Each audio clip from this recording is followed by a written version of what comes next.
and probably paying more attention to what the Danish bank has said about our economy and what the leaders of our National Health Service have said about the state of the national health in most of the right-wing media. The leaders of the National Health Service have even come out of their shells to warn about the risk of a humanitarian crisis linked to the impoverishment of the population. Where do you start with this? Barristers, of course, are on strike. Young criminal barristers are planning to quit over poor pay because this government doesn't really like the rule of law. It doesn't really like this brand of Brexity conservatism, has to continue to deny reality for reasons I don't need to explain to you anymore. Liz Truss today refusing to confirm that she will actually have an ethics advisor, because we all saw what can happen to a prime minister when you have an ethics advisor. You have to sack them or you have to watch them resign when it emerges that you have actually not got any ethics. So she's cutting out the middleman straight for the ethics-free administration. And of course, the system of justice, the very essence of democracy is our judicial system, and the poorest people in the country are not going to have access to it if things continue as they are, which I suspect people like Dominic Raab would welcome. I often wonder with Dominic Raab, because he trained as a lawyer.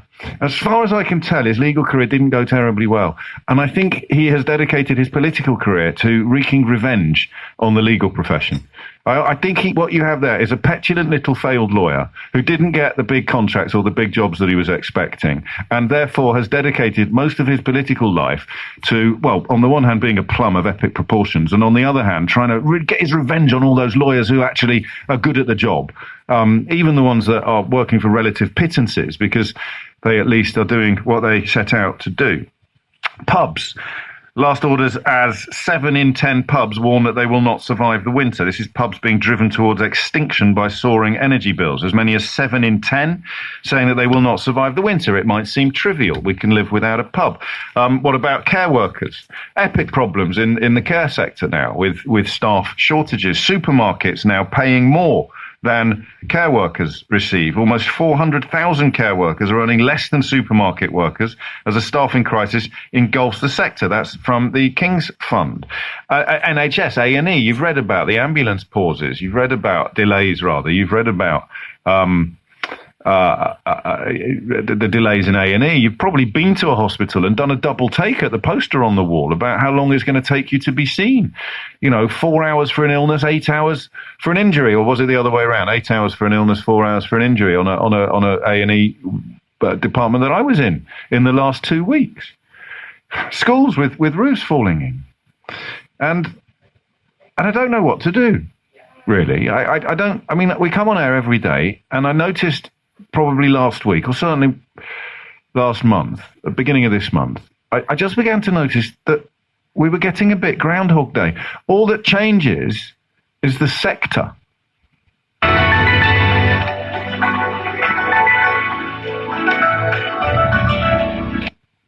What are we going to talk about today? Are we going to talk about what's happening in the pub sector? How bad is it? And then my phones ring off the hook with people telling me that they're facing imminent oblivion. What's happening in the care home sector? And then people ring me from the care home sector and tell me that they're facing imminent oblivion. People running businesses which have energy bills to pay, looking at the projected payments that they're going to be expected to take, looking also at continuing staff shortages. The hospitality sector, we've done that recently, haven't we? Yes, we have. We've done the hospitality sector, people ringing us to tell us they're facing existential threat. All before the energy price hikes kick in the coming months. I mean, I'm not joking when I say, where would you point for something that's going well? I imagine bailiffs are having a good time of it at the moment. I don't know. Where would you go to find something going well? And Dave's already complaining. And you're right, actually. That's just not right, James. Living without a pub is a life not worth living. I remain a huge fan of pubs. I hate these stories about pubs closing, but I recognise that in the great scheme of things, care homes are more important in many ways, most ways, always. So, I mean, listen, if you're a racist, then obviously me reading from a French newspaper will have set fire to your hair already this morning. So come back to London and have a look at the front page of City AM, okay? Bad news, page 2, 3, 4, 5, 6, 7 and 8. And then, the Mail now having some sort of weird hissy fit about the disgusting Rwandan scheme, which everybody with a functioning brain could have told you, and in fact did tell you from the very start, was doomed to fail because it's not designed to solve a problem. It's designed to delight nasty people. And then perhaps the weirdest little petri dish of punditry that this country has ever endured now would be the comment pages of the Daily Telegraph newspaper. And it pains me to say this because it's my late father's newspaper, and it was it was the paper of record. It was a magnificent newspaper for most of the time that my dad worked on it, under the legendary newspaper editor Sir Bill Deeds.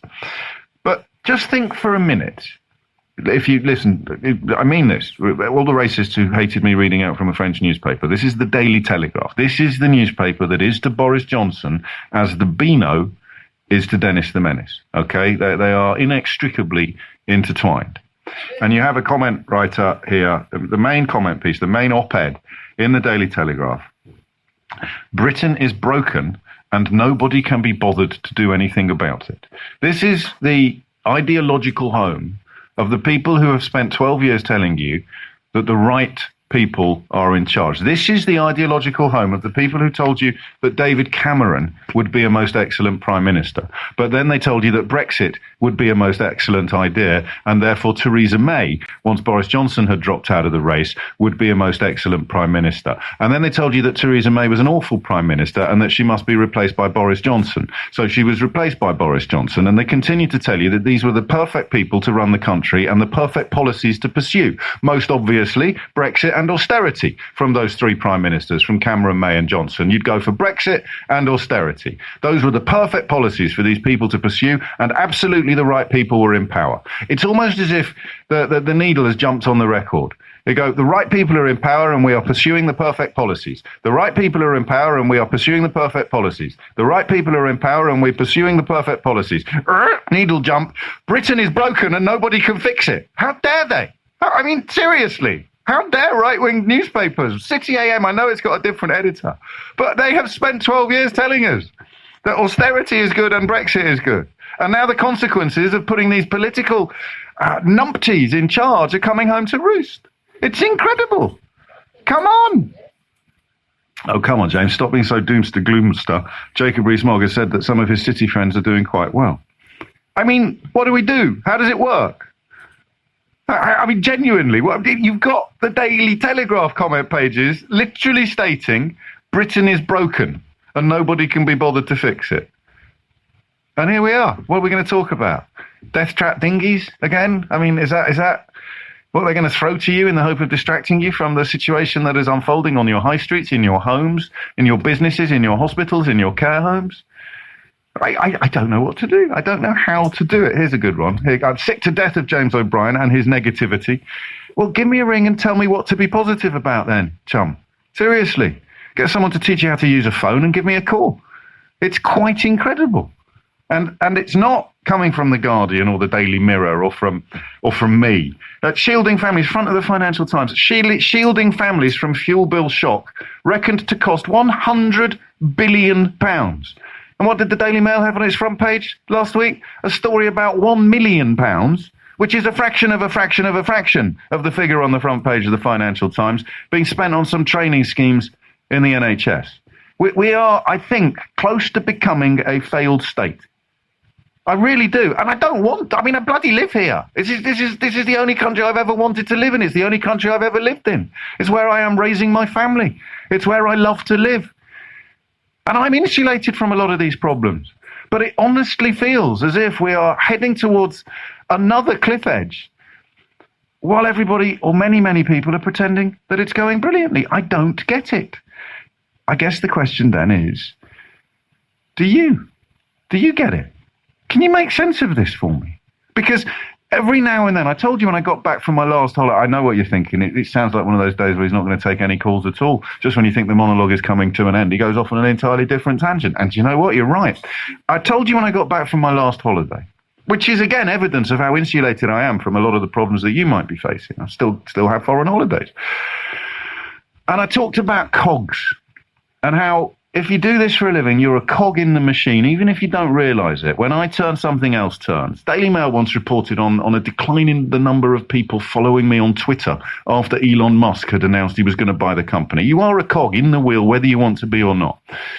And I got back from holiday, and I somehow felt as if the cog had come out. Yeah, Tony Dickin, Daily Express journalists are going on strike. Daily Express journalists ordered by their bosses to write about how strikers are militant saboteurs who are bringing this country to its knees are having to go on strike themselves to get a decent wage. Ho-hum. And you get the cog out of the machine. And it gives you a perspective. You can see what's going on. And it's just hideous. But there's a sense of denial. There's a sense of delusion, perhaps. A sense of, I don't know what it is.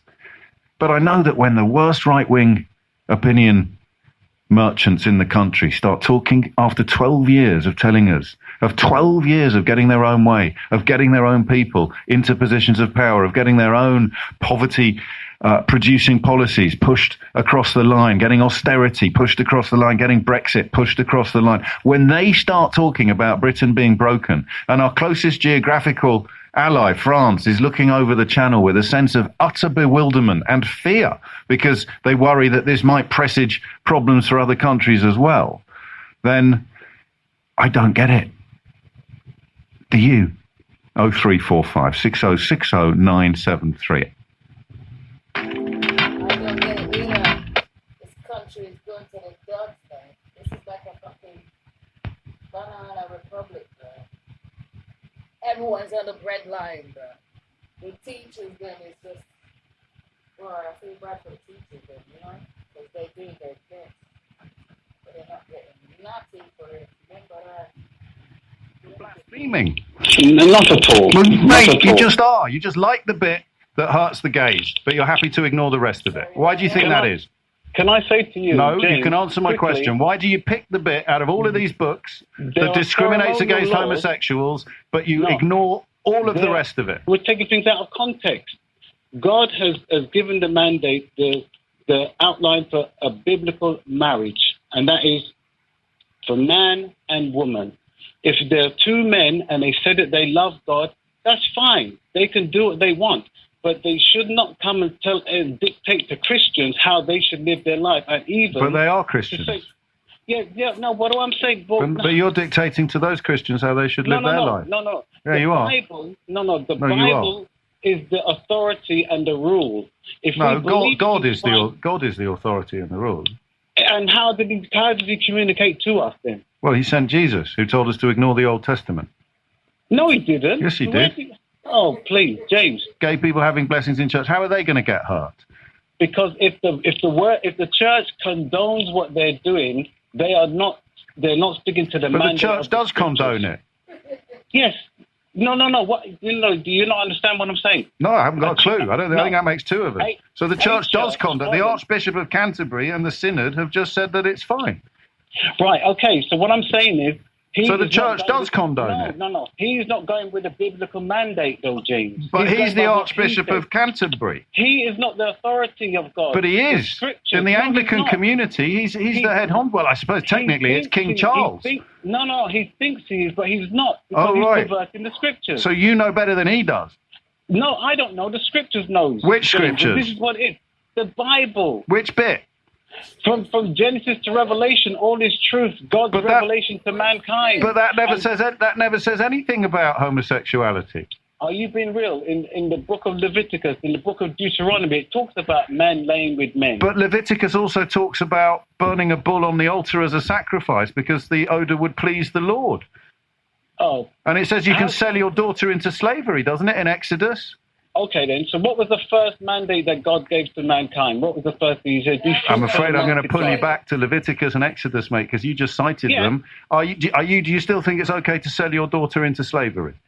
No, not at all. Well, why are you picking and choosing then? No. It's about what God has set in order. That's Exodus 21:7, mate. You know that as well as I do. Yeah. It is okay to sell your daughter into slavery. What would be a fair price, do you think, in this day and age? No.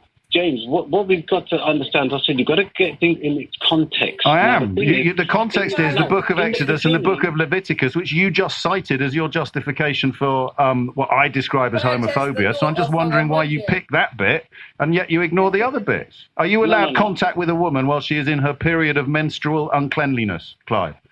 Yeah. No, you're not, mate. That's Leviticus 15:19 to 24. Again.